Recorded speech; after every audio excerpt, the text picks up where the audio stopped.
Meeting converting convert हो रहा है वो।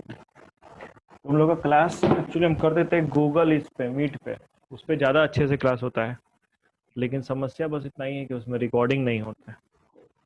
तो हाँ आधा, सर, उस पर टाइम लिमिट नहीं रहता है। हाँ उसमें टाइम लिमिट नहीं है, लेकिन दिक्कत है कि रिकॉर्डिंग नहीं है। तो यहाँ तो सर आधे आधे प्राणी रिकॉर्डिंग के सहारे चल रहे हैं। हाँ बोल।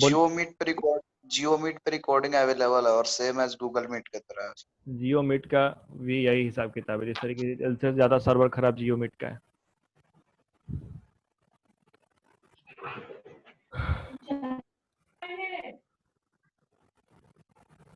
तो देखिए आपको क्या करना है, आपको एसेट्स को ला करके यहाँ पे क्या करना है, क्लोज करना है। ठीक है, क्लोज ऑल एसेट्स एक्सेप्ट कौन कौन से, cash bank fictitious all asset except cash bank and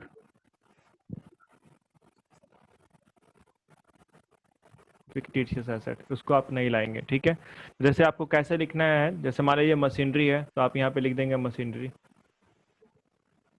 उसका प्राइस।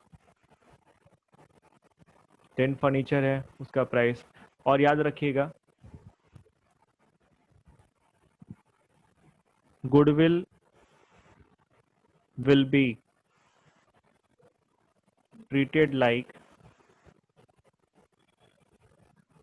अनदर एसेट, यानी कि आपको गुडविल अगर पहले से बैलेंस शीट में दिया है तो उसको राइट ऑफ नहीं करना है, उसका भी ट्रीटमेंट क्या होगा, बाकी एसेट्स की तरह ही होगा, ला के यहाँ पे रख दीजिए। ठीक है, तो सबका पैसे रखिए, टोटलिंग कीजिए, बाहर अमाउंट भेजिए। ये आपका एसेट हो गया क्लोज, ये एसेट क्या हो गया, क्लोज हो गया। कैश नहीं लेना है, बैंक नहीं लेना है, फिक्टिशियस एसेट्स नहीं लेने हैं। ठीक है, और गुडविल का ट्रीटमेंट क्या करना है, क्या चीज, WCF का वर्कमैन अरे कंपल्सरी। रुक जाओ इक्वली वहां कहाँ पहुंच गए। अब हम तुमको सिखा रहे हैं क्या होगा, तुम सीधे कविता गाने लगोगे तो कैसे काम चलेगा, बता रहे हैं स्टेप बाय स्टेप है ना हर चीज। अब WCF का ट्रीटमेंट, फिर इन्वेस्टमेंट फ्लक्चुएशन रिजर्व का ट्रीटमेंट, सबका तो अलग अलग कहानी है ना। तो अभी तो अब बेसिक बात हो रही है यहाँ पे। ठीक है, आप एसिड में हमको लगा नहीं एसेट्स में ऐसे भी WCF आपका लायबिलिटी साइड आइटम है, एसेट साइड तो होता ही नहीं है ना। एसेट में कहाँ WCF आएगा, बस हाँ एसेट का कोई आइटम ही नहीं है। एसेट में हम लोग वर्कमैन कंपनसेशन फंड शो ही नहीं करते हैं, वो तो आपका शो होता है लायबिलिटी साइड, तो उसका यहाँ पे कोई ज़रूरत नहीं है। हाँ आप फिक्टिशियस एसेट याद रखिएगा, प्रिलिमिनरी एक्सपेंस दिया रहेगा आपको, अगर एडवर्टीजमेंट सस्पेंस अकाउंट दिया है तो उसको यहाँ लेकर के नहीं आना है, वो डायरेक्टली पार्टनर्स में क्या हो जाएगा, राइट ऑफ कर दिया जाता है। ठीक है, जिन भी एसेट का सेलेबल वैल्यू नहीं है वो नहीं आएगा। और चूंकि कैश और बैंक ऑलरेडी क्या होते हैं, कैश और बैंक में ही है, इनको बेचने की जरूरत तो है नहीं, तो इसलिए ये भी नहीं आते हैं यहाँ पे। ठीक है, आपका एसेट हो गया क्लोज। अभी हमको आप सिंपल प्रक्रिया सिखा रहे हैं, ये चैप्टर इतना छोटा नहीं है कि अभी 10 मिनट में खत्म हो जाएगा, बात समझे। चैप्टर में भी बहुत कुछ है, इट विल टेक टाइम।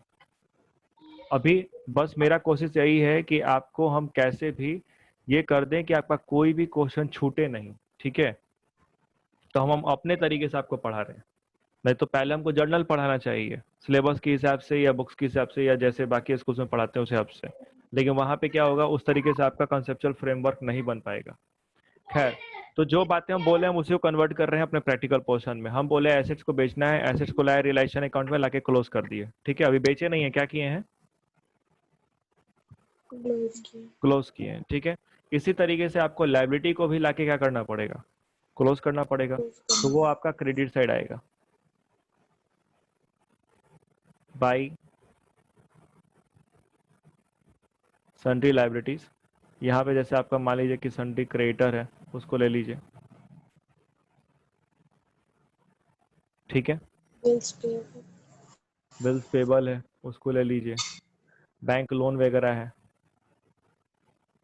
उसको ले लीजिए, जो भी है आपका। ठीक है, इसके अलावा जो फंड्स की बात है, तो जब हम लोग सारे फंड को डिस्कस करेंगे कि कौन से फंड को पार्टनर से भेजना है, कौन से फंड को यहाँ दिखाना है, क्या करना है, वहाँ पे उसके बारे में बात करेंगे।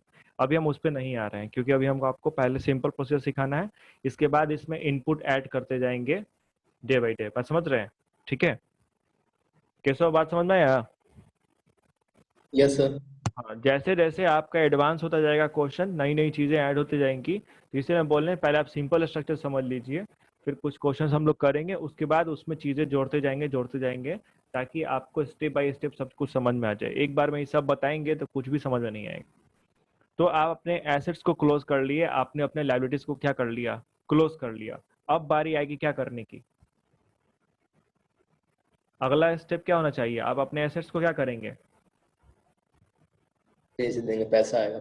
बेच देंगे, पैसा आएगा। अब एक बात समझिए, आपने एसेट को रियलाइजेशन में क्लोज कर दिया, यहाँ पे जो एंट्री हुई होगी, क्या कोई एंट्री हमको बता सकता है? जब आप एसेट को क्लोज किए होंगे तो क्या एंट्री हुई होगी? रियलाइजेशन अकाउंट डेबिट हुआ होगा, to machinery account. To machinery account, to furniture account, to goodwill account, है ना? आप लोग को पढ़ा है ना हम कि जर्नल से लेजर, लेजर यस सर। से जर्नल कैसे करते हैं, ठीक है? साइड चेंज हो जाता है सर, हाँ, जब और जर्नल से इधर लेजर इधर के सारे एंट्री में रिलेशन अकाउंट क्रेडिट होगा। डेबिट वाले साइड सारे एंट्री में रिलेशन डेबिट होगा, और क्रेडिट वाले सारे साइड क्या होगा, क्रेडिट होगा। बस काम खत्म, दूसरे का लिखते जाओ। जैसे अगर आप लाइबिलिटी को क्लोज किए तो एंट्री क्या हुई होगी, sundry like creditor account debit, bills payable account debit, bank loan account debit to realisation, ठीक है? तो एंट्री आपको रट्टा नहीं मारना पड़ेगा, जो अलग से एंट्री हम लोग रटते हैं, नॉट रिक्वायर्ड। आप एक साथ ही क्या करेंगे, लेजर भी सीख जाएंगे और उसी के साथ साथ क्या सीख जाएंगे, जर्नल एंट्री भी सीख जाएंगे, ठीक है? ऐसे आपको जितने भी एंट्रीज बन सकते हैं उसका एक अलग सेट हम आपको करा देंगे, ठीक है, ताकि कंफ्यूजन किसी को भी ना हो। अब बात मुद्दा उठता है बेचने का। तो जब एसेट बेचे बिकेगा तो एंट्री क्या होनी चाहिए, पैसा आएगा, कैश या बैंक अकाउंट डेबिट हो जाएगा, क्रेडिट क्या होगा, credit realisation. Credit realisation account होगा, ठीक है? भूल के भी एसेट का नाम क्रेडिट मत कर दीजिएगा, क्योंकि एसेट ऑलरेडी क्लोज हो चुका है, किस में जाके, रियलाइजेशन में जाके। यानी कि अब सारा काम जो होगा, अब अपना दिमाग में बैठाते चलिए ट्रिक जो हम समझा रहे हैं। आपके मन में, आपसे अगर हम पूछते अभी सवाल कि मशीनरी बेचे हैं 10,000 रुपया आया है, एंट्री क्या होगा, तो आपका तुरंत मेरे को जवाब ये आया होता कि bank account debit to machinery account 10,000, जो आप पढ़ते आ रहे हैं 11 से लेके अभी तक, है ना? तो आपका माइंड सोचेगा उस तरीके से ज्यादा जो आप ऑलरेडी प्रैक्टिस में है या जो आप ऑलरेडी करते आए हैं ना। तो आपको बस अपने माइंड को इतना समझा देना है कि जहां पे एसेट आएगा वहां पे एसेट को हटा के क्या लिख देना है, रियलाइजेशन। सरदर्दी ही नहीं होगा ना, तो ऑटोमेटिक एंट्री सीख गए। यानी कि एंट्री क्या करना है, अगर एसेट बेचेंगे तो bank account debit to realisation account. तो रियलाइजेशन अकाउंट में बैंक किधर आएगा, क्रेडिट साइड आएगा ना, आएगा? सारे लोग को समझ में आ रहा है बात? यस सर आएगा। तो यहाँ पे आप लिखेंगे बाई कैश, अगर कैश मेंटेन है बैलेंस शीट में तो, और अगर बैंक दिया है तो बैंक, और अगर दोनों दिया है तो दोनों में से कुछ भी लिख सकते हैं, ठीक है? ब्रैकेट में हम लिख दे रहे हैं एसेट्स रियलाइज्ड। अब वन बाय वन जो एसेट जितने पे क्या हुआ है, बिका है, जितने पे बिका है सेलेबल वैल्यू के साथ, ठीक है? जैसे मशीनरी है तो मशीनरी का लिख दीजिए, फर्नीचर है तो फर्नीचर का लिख दीजिए। मान लीजिए कि गुडविल का सेलेबल वैल्यू दिया ही नहीं है, नहीं मेंशन है कि गुडविल कितने में बिका है, तो याद रखिएगा if realized value of an asset is not given, then it is assumed to be zero। कितना मान लेंगे,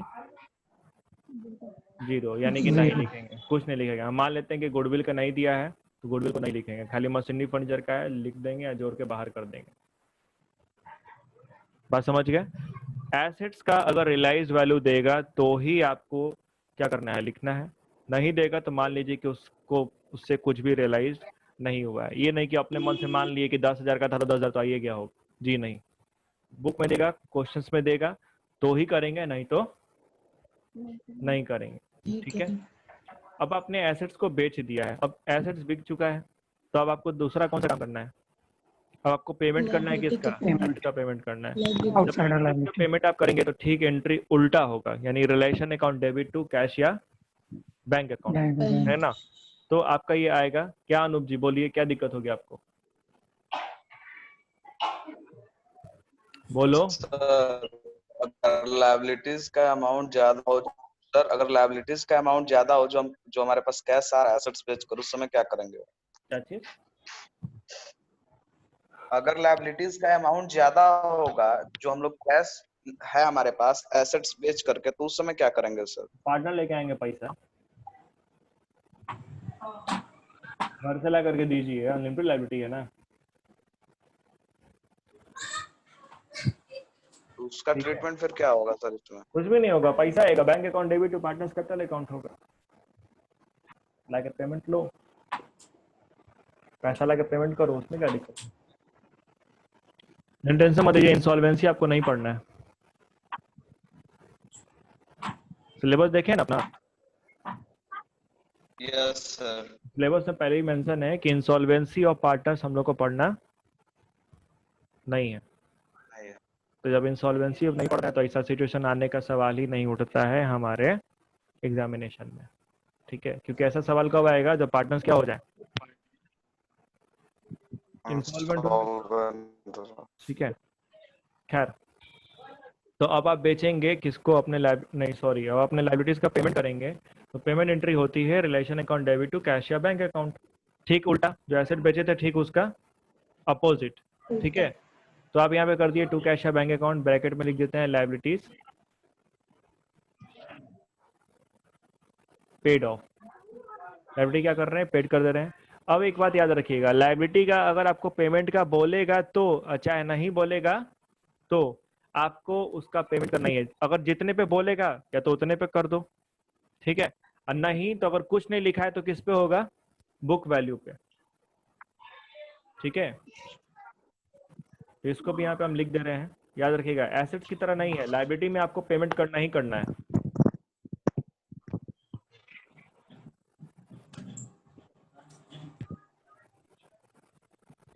एक पेमेंट अमाउंट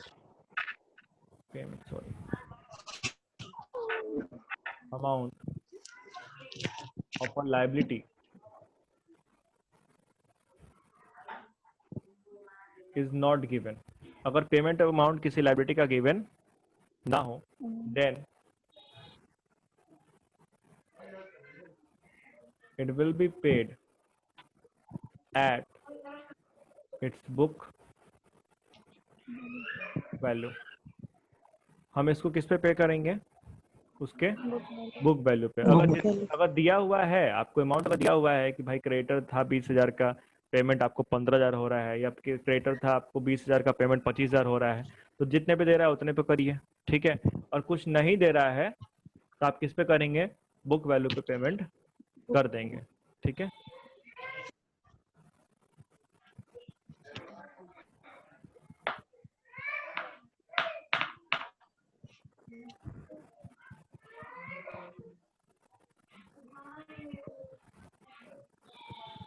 और रिलेशन अकाउंट में सिर्फ और सिर्फ थर्ड पार्टी लायबिलिटी ही आता है, याद रखिएगा।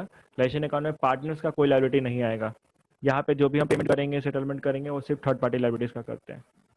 पेमेंट कर दिए, काम क्या हो गया? खत्म। अब इसके बाद आपको क्या करना है? टोटलिंग करना है। तो आपका हो सकता है कि या तो क्रेडिट साइड बड़ा हो, नहीं तो कौन सा साइड बड़ा हो? डेबिट। Debit side. दोनों में से कोई एक आपका बड़ा होगा, या हो सकता है दोनों बराबर हो जाए, बराबर भी हो सकते हैं। बराबर होंगे तो आपको ना फायदा होगा ना नुकसान होगा। अब अगर आपका क्रेडिट साइड बड़ा हो गया सपोज, तो आपको गेन होगा ना। अगर क्रेडिट साइड आपका बड़ा है तो आपको डेबिट साइड क्या होगा? फायदा होगा। तो उसको आप किसको करेंगे? किस नाम से? गेन ऑन रियलाइजेशन, ठीक है? गेन कब होता है? जब क्रेडिट साइड बड़ा हो किससे? डेबिट से। ठीक है। अब ये बढ़ जाएगा, जैसे मान लो 3 पार्टनर अगर पहले से हैं तो A's capital account, B capital account और कैपिटल अकाउंट। और किस में बटेगा? इनका जो पीएसआर रेशियो है उसमें प्रॉफिट शेयरिंग रेशियो में, ठीक है। अगर आपका डेबिट साइड बड़ा होगा तो क्या होगा, आपको लॉस। लॉस होगा, तो क्रेडिट साइड आएगा।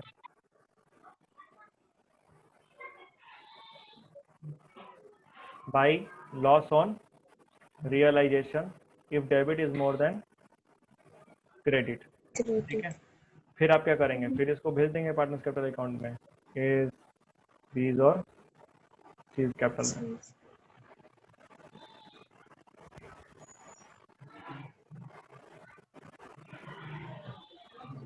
ठीक है। दोनों में से कोई एक ही होगा, दोनों एक साथ नहीं होगा, है ना। तो ये आपका पूरा प्रक्रिया हो गया किसका, डिसोल्यूशन करने का। ये पूरा स्टेप समझ आया आपको कि किस तरीके से होता है। अब इसमें चीजें ऐड डाउट है सर। हाँ बोलिए, डाउट बोलिए। सर इधर ये क्रेडिट बड़ा हो रहा है तो क्या हमको नुकसान कैसे हो रहा है? कहाँ क्रेडिट बड़ा होता है, तो क्रेडिट बड़ा है तो आपको फायदा हो रहा है कि नुकसान हो रहा है? क्रेडिट बढ़ा है तो फायदा वही वही सर, क्या वही कैसे हो रहा है? इधर क्रेडिट तो हम लोग क्या होता लायबिलिटी नहीं है ना। ये सर नॉमिनल अकाउंट पहले नॉमिनल अकाउंट है, ये याद है ना। पहले इससे वही पूछा। हाँ तो नॉमिनल अकाउंट क्या होता है, नॉमिनल अकाउंट आपका रिकॉर्ड करता है, डेबिट साइड रिकॉर्ड करता है एक्सपेंस को और लॉस को, और क्रेडिट साइड रिकॉर्ड करता है आपको इनकम को और प्रॉफिट को, है ना। तो अगर आपका क्रेडिट साइड ज्यादा बड़ा है, यानी कि आपका जो इनकम या प्रॉफिट है वो क्या है, ज्यादा है एज कम्पेयर टू डेबिट, तो आपको क्या होगा, गेन होगा रिलेशन पे कि लॉस होगा, गेन होगा। गेन होगा। और अगर आपका डेबिट साइड ज्यादा है तो डेबिट रिप्रेजेंट कर रहा है किसको, लॉस आइटम्स को या एक्सपेंस आइटम्स को as per the nominal account. तो आपको फिर अगर डेबिट साइड बड़ा हो गया तो क्या होगा, आपको लॉस होगा ऑन रिलेशन। क्लियर है यस सर। क्या, यहाँ तक जो भी बताया गया, ठीक है। अपना अपना जितना ख्याल है उसको भी बजाय रखिएगा, आपके सारे क्वेश्चन का जवाब आपको दिया जाएगा, ठीक है। समय आने पे जब जब वो चीजें टॉपिक आएंगी उसमें अब आपके सारे डाउट को हम दूर कर देंगे। अभी तक जितना कुछ हम आपको बताए हैं इसमें आपको कुछ डाउट है, no sir. Any doubt, clear है सारे लोगों को, ठीक है। तो आपको कुछ नहीं करना है, आपको करना क्या है कि अभी इसके बाद से हम क्लास खत्म होता है तो इसका पीडीएफ भी भेज देते हैं और आपको वीडियो भी भेज देते हैं, ठीक है। तो कल का पीडीएफ नहीं भेजे थे? अरे कल का वीडियो देख लो ना यार, मतलब नोट्स के लिए वो पीडीएफ नहीं आया था इसका। लेके छाप लो, उसमें से क्या दिक्कत है। कल का टाइम जाता है ना सर उसमें। आपको तो नोट, लिखते हैं। एक मिनट, आपको तो नोट करना ही है। हम पहले ही बोल रहे हैं, आप क्या, आपको अगर आप उसको कॉपी में नोट नहीं कर रहे हैं ना तो दिमाग में नोट होने वाला नहीं है, तो याद रखिएगा। अगर हाँ ये तो चीज इसलिए है ना कि बोल रहे हैं सर, पीडीएफ उसका सेंड करते रहिए। तो आप करते जाइए, नोट करते जाइए ना। आपको पीडीएफ चाहिए, हम पीडीएफ दे देंगे। कल आपका, कल कौन सा टॉपिक हुआ था, कल कल वो इकोनॉमिक्स चला था। कल का पीडीएफ इसलिए नहीं भेज रहे हैं क्योंकि कल का पूरा सेट एक बार में भेजना है, ठीक है। तो हाँ कल, हाँ तो हम इसको कंप्लीट कराएंगे, आपको पूरा का पूरा चैप्टर का नोट्स ही दे देंगे, काम खत्म, हाँ ठीक है। वो अब उसके हाँ बाद तो आपको वैसे ही मन करे चैप्टर तो, वाइज ही दे दीजिए, ऐसे हाँ, इधर उधर हो जाएगा। हाँ तो आपको मन करे तो उसको लिखिए, मन करे तो प्रिंट आउट निकालिए, मन करे तो जो लिखना है वो तो आपके मन ऊपर, हाँ it's up to you. Yes. खैर, यहाँ तक किसी को कोई डाउट है? नहीं तो इसके बाद से एक काम करेंगे, कल के क्लास में हम लोग इको नहीं करेंगे, कल के क्लास में हम लोग क्या करेंगे, अकाउंटेंसी ही करेंगे, ठीक है। इसी को हम लोग कंटिन्यू करेंगे। कल जितने हम लोग, कल पहले हम लोग सीखेंगे जितना टाइप का एंट्री है